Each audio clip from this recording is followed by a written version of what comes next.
Greetings, friends. My name is Jessa McLean, and I'm here to provide you with some blueprints of disruption. This weekly podcast is dedicated to amplifying the work of activists, examining power structures, and sharing the success stories from the grassroots. Through these discussions, we hope to provide folks with the tools and the inspiration they need to start to dismantle capitalism, decolonize our spaces, and bring about the political revolution that we know we need. Who would have thought, in all of the things that we've witnessed around Homeland Security and ICE, that we would be fixated on snowy Minnesota as this kind of crisis point, this place of incredible tension between federal authorities and community members. Not just that, it's federal authorities and state officials. Really hit a fever pitch, obviously, with the murder of Rebecca Good, filmed from every possible angle and played a million times over. It wasn't lost on people that this was less than a mile from where George Floyd was also murdered by authorities. And the responses have similarities, that's for sure. As Canadians, I'm sitting here watching this kind of resistance, street-level, community-based resistance on snowy streets. Surely has us thinking, what if that were us?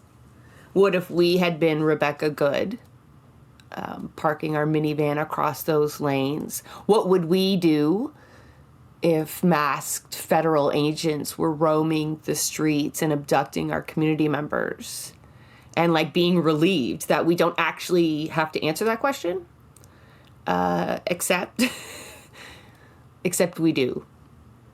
We do have to face this head on. We do have to start contemplating what we would do in those circumstances, because Santiago and I are here to talk about just how similar Canadian immigration is to U.S. immigration policy in terms of legislation, attitude, and trajectory, really. So what's top of mind for you, though, Santiago? We've been watching ICE for a while. I know we check in and check out as we can handle it at the moment, but it's hard to look away right now. And it seems to hit a whole new level.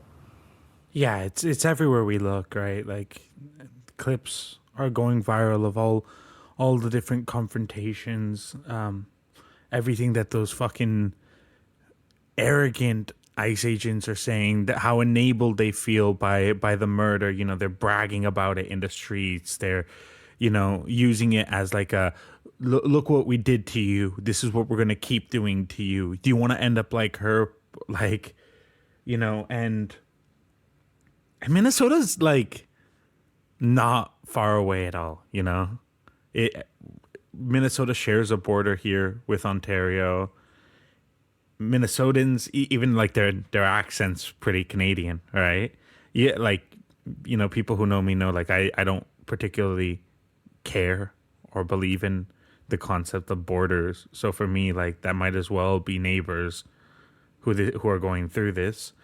And it's always, I always talk about how such a core element of Canadian identity is this better than Americanism, right?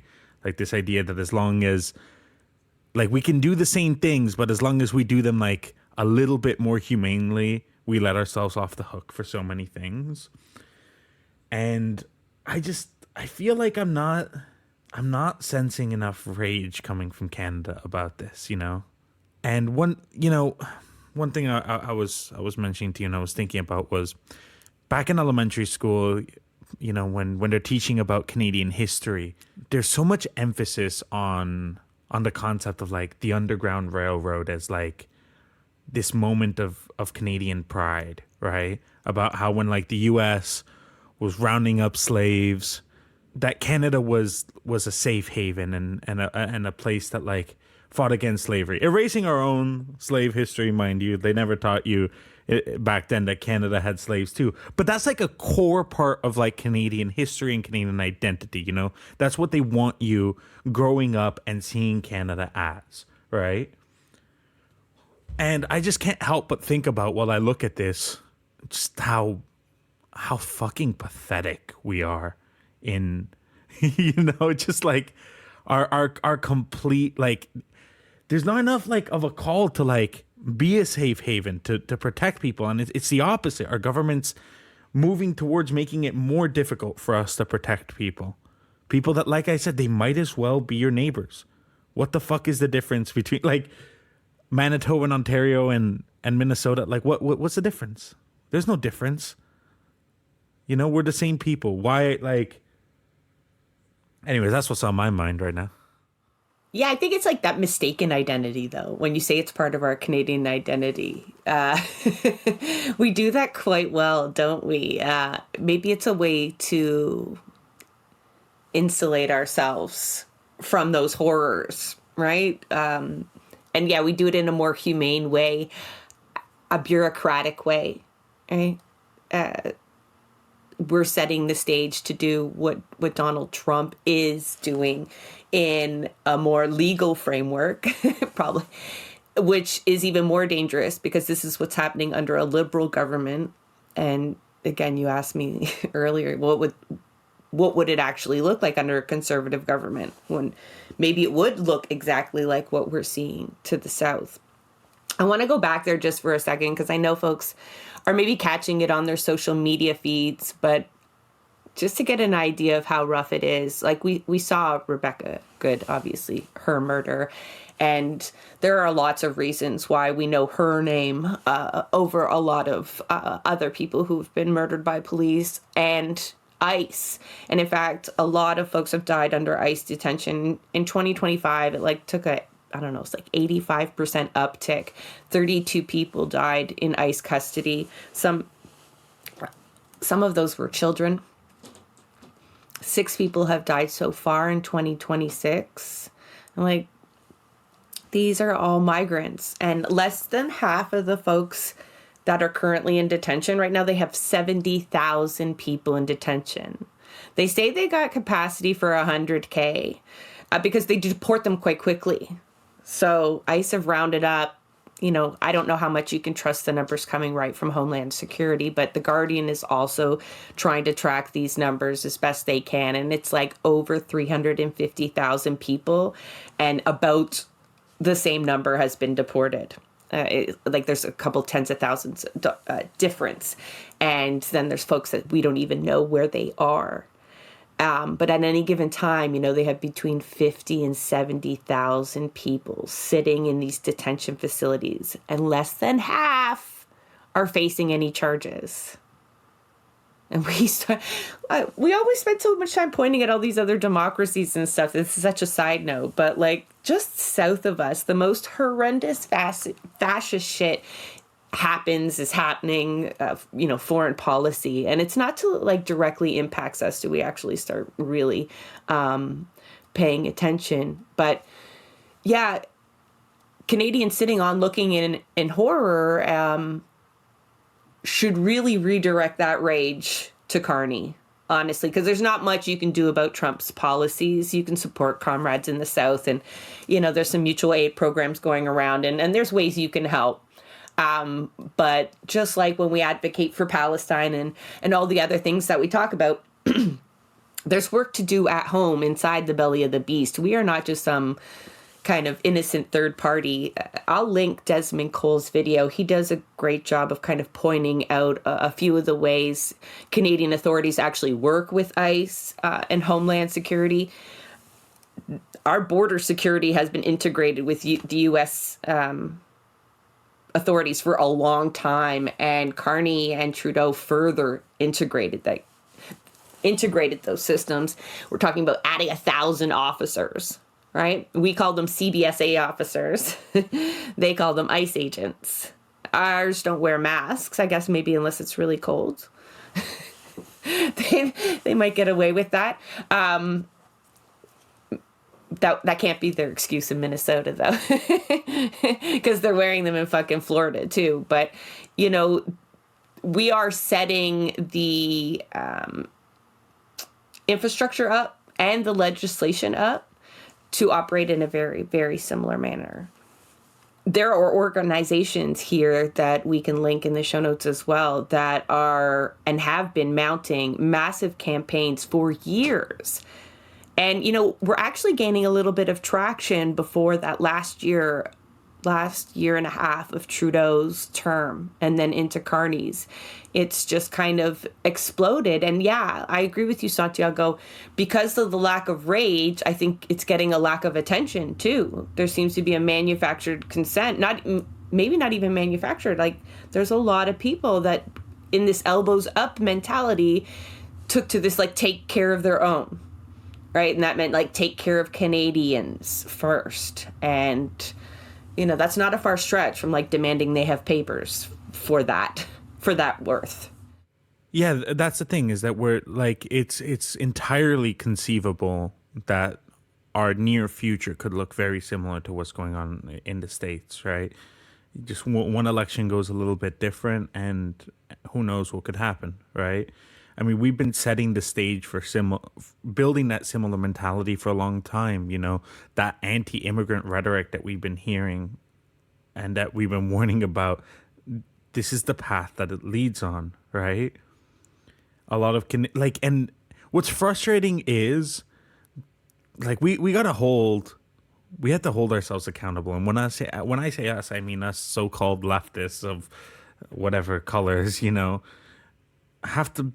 have to hold each other accountable, because there's entirely too many leftists out there even who buy into some of this anti-immigration rhetoric, and finding different ways to justify, like whether or not, like, we don't have the infrastructure, like it's taking away from certain issues, like we don't have the housing, that like this is the path that it leads under, and one argument that I've always made is when it comes to, like, countries like Canada and the United States, these imperial powers that, like like what just happened in Venezuela, U.S. goes in and snatches someone, or when Canada is one of the major players in supporting the coup in Bolivia, or in Haiti, right, or all of the different examples where the United States has destabilized in Guatemala, Nicaragua, fucking, Chile, fucking wherever, right? Well, you create these conditions in these countries of instability. You create refugee crisis. You create conditions where people want to leave their countries. I don't know if for those of y'all who have never been to Latin America, it's a beautiful, beautiful place, It's rich in culture, in food, in natural beauty. You think people just want to leave because of what, it takes a lot. It takes a lot for people to want to leave their homes. Oh, they vacation there, Santiago. They know it's beautiful. They don't draw this connection, though. Yeah, we love vacationing there. And so Canada has always played a major part in destabilizing these regions for economic gains for Western powers, right? So then you create these crises. You have all these people who are now looking to live a better life, because then we project ourselves. Canada, especially, even more than the United States, has such a rich and strong public image that the world, like, wants to be a part of that. They want to come here and they live it, because that's who we project, even though it's not who we are, right? So we create that, we manufacture that, and then we have the audacity to then reject these claims, to turn people away, to make enemies out of these people, to villainize these people, They're just like widgets in a system, in an economic system, right? They're just units of measure to folks making policy, and they'll let them in when it's convenient for our labor market and turn off the tap when that's convenient, and point people to demonize them when we're in economic crisis so that they can enact more authoritarian legislation. It's an old pattern. It's such an old pattern. but one that, yeah, we've been able to mask quite well. I mean, a fine look, a close look at our labor history, and it's obvious. But that's not really part of the learning process most people go through. I doubt very many people get to take a class in Canadian labor history. We should do, or in Canadian immigration policy history. I did. But we should do an episode because literally even the names of the acts passed are inherently racist. I should have mentioned this when you were talking about that image of Canada as a safe haven. In fact, we think the United States is a safe haven. So if we think like, well, what could Carney do to possibly help all these migrants, right? This is not our business. What could we even do from here? Let's pretend he wasn't a xenophobic banker and he wanted to help. He could repeal the Safe Third Country Agreement that we have with the United States. And I'm going to go on a bit of a tirade on this one because I think I've mentioned this before. I must have, because I said to Santiago, I feel like this campaign started in my childhood. And so I brushed up on it before we came into the studio, and it's not far off. Well, we'll say that. Like 2006, Amnesty International started, which is like just 2-3 years after the legislation was passed, started flagging this as a problem. Because what the Safe Third Party Agreement does, it declares the United States and Canada as safe for migrants, meaning if you land there first, you must claim asylum there. You can't walk through or travel through one safe country just to apply to another. So if you came through from the United States to Canada, they would say, why didn't you apply in the United States? It's so safe for you there. You see how ridiculous this already sounds, right? So when people started using irregular crossings, there were some exceptions to this rule. And again, courts have even ruled this unconstitutional, but it's just been kicked around the courts and nothing's really been done with it, except that they fucking expanded it to include irregular crossings. So people were trying to avoid this awful legislation, this unconstitutional legislation, and use irregular crossings, which are inherently unsafe. So what did we do? Rather than repeal the act, as they had been petitioned to for 20 years at this point almost, they said, okay, fine, anybody anywhere trying to get through the United States is going to be turned back. And that we'll never know the impact that's resulted in. What's happened to all of those migrants that were sent back at the border. Right? They're like, ICE can hardly track the people that they round up now, let alone how we have contributed to the people that they have in detention there. So, yeah, just the fact that this legislation, even despite being ruled by our Supreme Court as ridiculous, and the courts even implied that the United States is not safe. We're at this point that, despite all of our misgivings, not only are we turning them away at the border, but we're sending them vehicles too, right? World Beyond War is part of their episode here. Rachel reminded us that like armored vehicles made in Brampton are being shipped to ICE agents in the South. So I sat through this webinar put on by Surge, and it was incredible.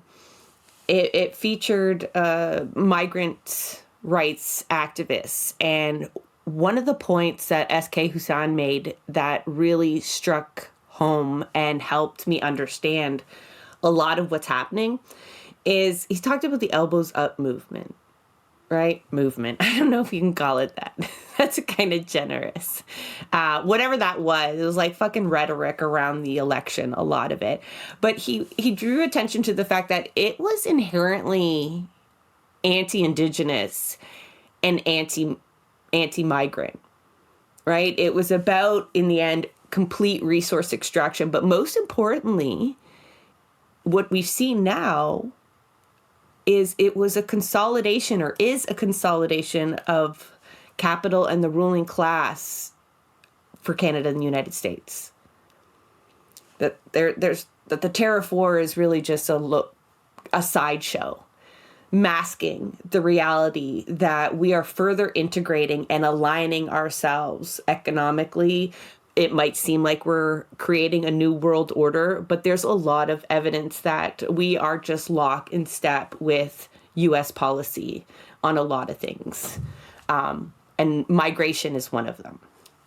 Let's list the ways that we're similar, right? So I mentioned the fact that the safe third country agreement, we're just like, yeah, we're safe, you're safe, we're good. And it's just absolutely ridiculous. But you'll see in Desmond Cole's video that we'll link here that we look at these detention facilities with such ire. Well, Canada has its own detention facilities. We also detain children.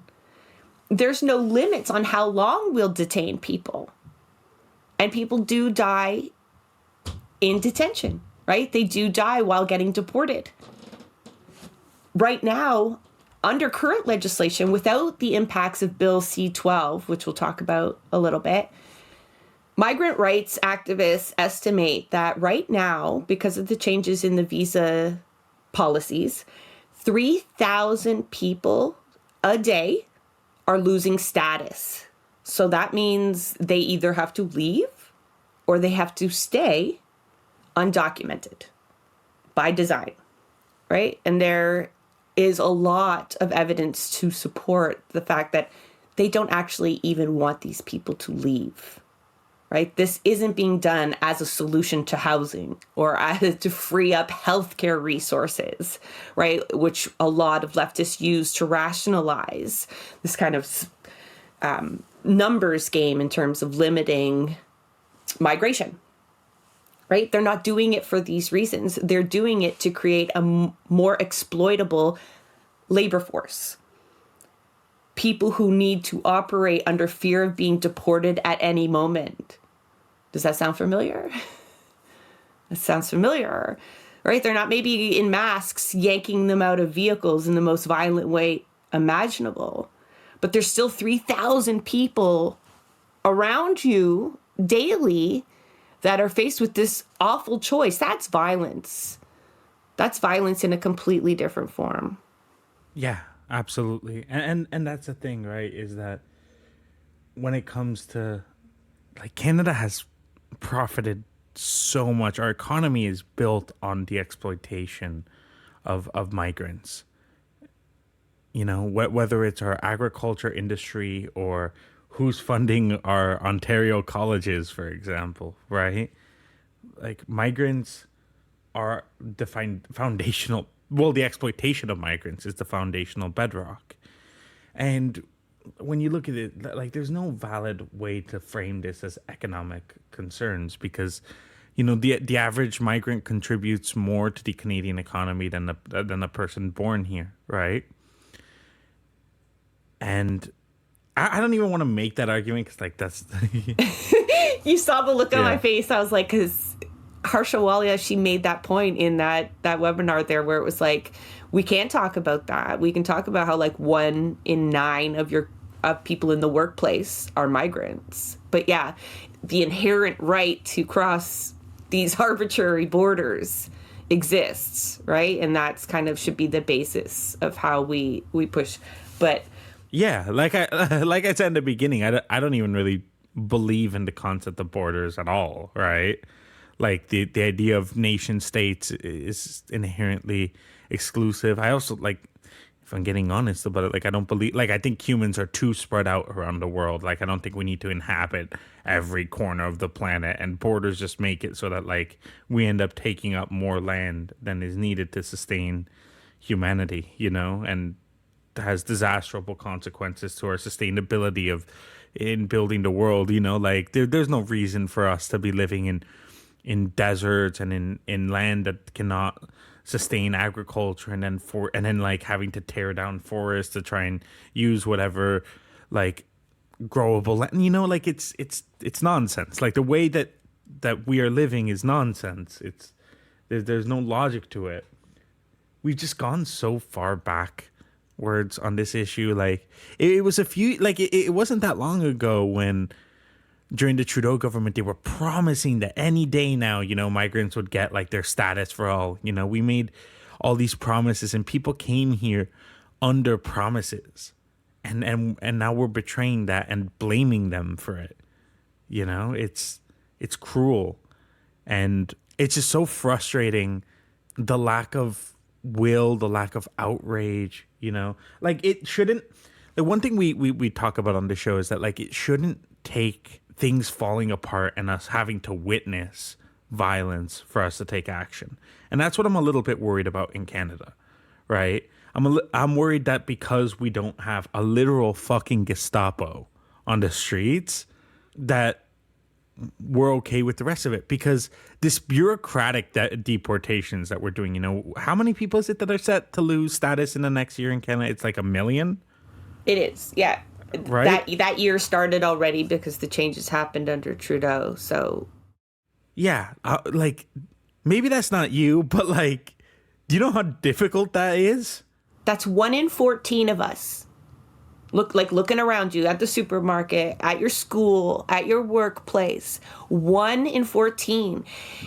And, like, that's a big number, people. Right? Like, that is a huge chunk of your community. And I want to go back to Santiago's point of, like, borders, right? It almost came in as not that it should be a side topic to this fucking issue, but the creation of borders goes in hand with the creation of migrants. And I don't mean what Santiago talked about, where, like, economic, political crisis force people to leave. I mean, the actual label of a migrant. The idea that we've given a special label to somebody who has traversed the planet and is living in a different spot.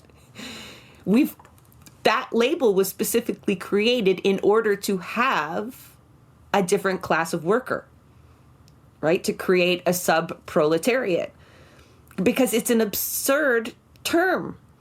Right? We use expat when we talk about white people going other places, and we have levels to which we refer to migrants. But just the idea of a migrant, yeah, it's usually reserved for anyone coming from the global south going to the global north. It's arbitrarily applied, but it is a designation that economies use, right? Very specifically to impact their labor market, the bottom dollar. They want migrants, right? They just want them living in the most precarious ways possible, so that the closer they got to getting status, the more of a danger that they came. That became actually a crisis for capital. Then who will they scapegoat? Where will that labor come from for them? And by labor, it really is slave labor is what it is. I mean, I've said it before, but, you know, like, the United Nations has said that Canada's, like, temporary foreign worker program, for example, is a modern day form of slavery. And I just want to make a point here too, because, like, let's not be short-sighted here. What we are about to experience as the world, like, let's be clear, we're not doing enough to tackle the climate crisis, right? What that means is we're going to face mass drought, famine, instability around the world in the coming decades. You know, let's be realistic, and we need to fight as hard as we can to prevent this, but, like, a certain amount of that is locked in at this point, right? Canada is an incredibly sparsely populated country that has large amounts of livable land. We have the most amount of fresh water in the world, and we have an incredibly small population. We're the second biggest country in the world. And even if you forget about the fact that the Arctic is, like, incredibly hard to, like, forget about, like, that, like, we have large amounts of land where we can build cities. We have large amount of farmlands that can support agriculture. And with modern agricultural practices, we have more than enough to sustain an incredibly large population. We have a moral obligation to accept migrants in the coming years. Mass amounts, much more than the shit we're fighting about now. Because the world is going to be in agony. There's going to be mass starvation, migrant crisis all around the world. And having what we have, the ability to support a much, much larger population than what we have. And like, you can talk about infrastructure. You know, you build infrastructure. You bring in migrants. Guess what? They get jobs building infrastructure. It's not that difficult. We did it with the Italians and the Portuguese, you know? It's basic. If we do not, we are endorsing the deaths of millions of people. So get used to it. You know, this isn't like the shit we're arguing about right now. The numbers of migrants, that's tiny compared to what's going to be happening. Get used to it. And like, get over it. You know? Because the alternative is truly despicable shit. Like, it is a complete lack of humanity. And it is only justifiable under like the most vile racism. And like, I just feel like everything we're talking about is just so short-sighted, you know? And that's what made me so angry when I would be seeing good people, leftists, finding room for this narrative, right? That somehow the amount of migrants that we let into the country was playing into whether or not they could get a doctor's appointment or affordable housing, right? And because we knew it would make space for worse things to come, and it did. Right, this isn't the conservatives passing this, although it is Carney playing to them, trying to outflank them. But for his own sake, not just a political maneuver, C12 does things that Trump is doing now that we balk at, right? On top of the other bits of funding. So like just throwing millions of dollars at the border, right? Militarizing the same kind of agency that we're all looking at going, oh, he increased the funding by ICE by this much and they get $40,000 signing bonus. Yet this was a major campaign promise by almost all of the parties in the Canadian election, the federal election, right? Was more officers. They all had a different number, but they all thought that was some sort of solution to any of our problems. And it made space for this. And so now the immigration minister, he's going to have powers, the kind of powers that we use to turn back boats of Jews during the Holocaust, that we used to intern Japanese nationalists here in Canada, right? Where he's going to have just sweeping powers to revoke the visas and applications for people of a whole country, of a certain demographic, on a whim with almost no oversight. A ministers, think of the cabinet shuffles. Think of the schmucks that go in and out of some of these ministers' jobs, right? Like they know nothing of what's needed in migration. They are not focused on human rights.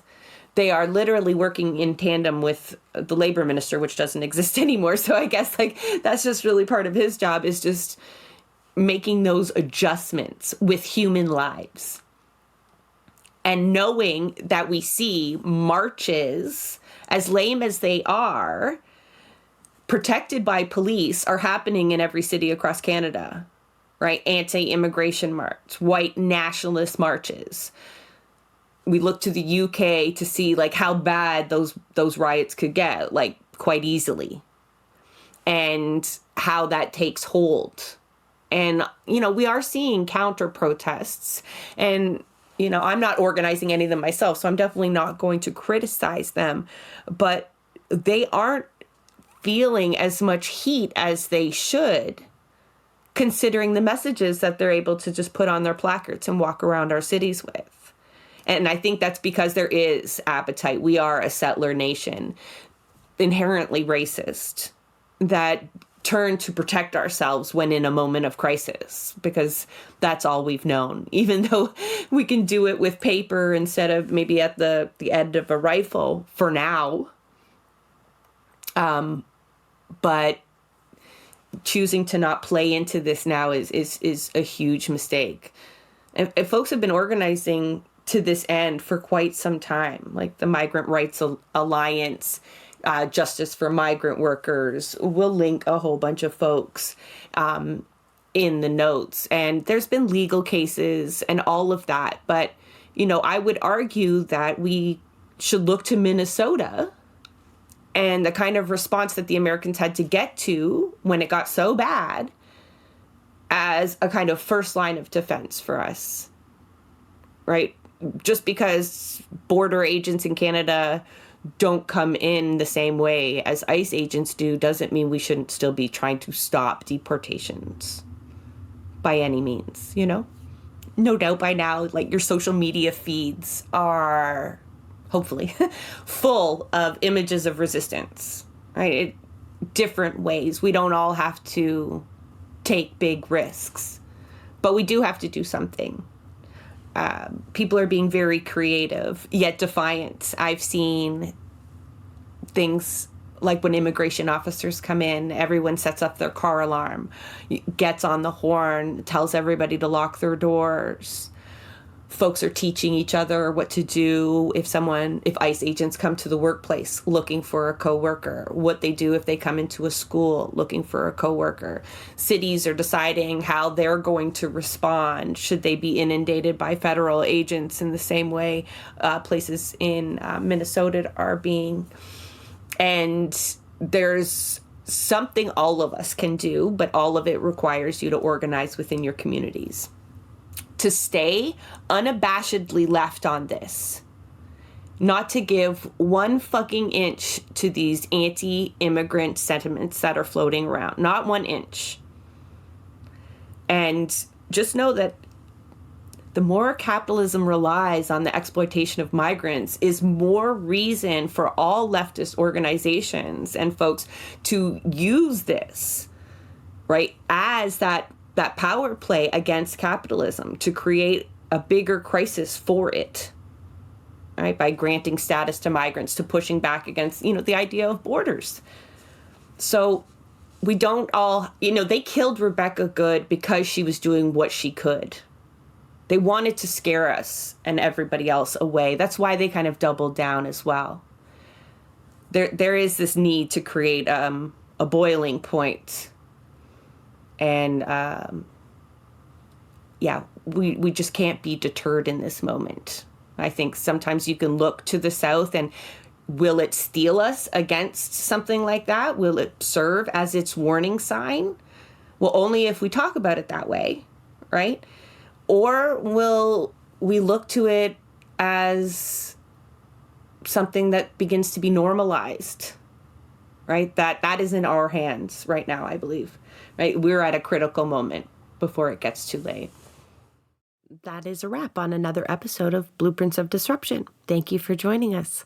Also, a very big thank you to the producer of our show, Santiago Helou Quintero. Blueprints of Disruption is an independent production operated cooperatively. You can follow us on Twitter at BP of Disruption. If you'd like to help us continue disrupting the status quo, please share our content, and if you have the means, consider becoming a patron. Not only does our support come from the progressive community, so does our content. So reach out to us and let us know what or who we should be amplifying. So until next time, keep disrupting.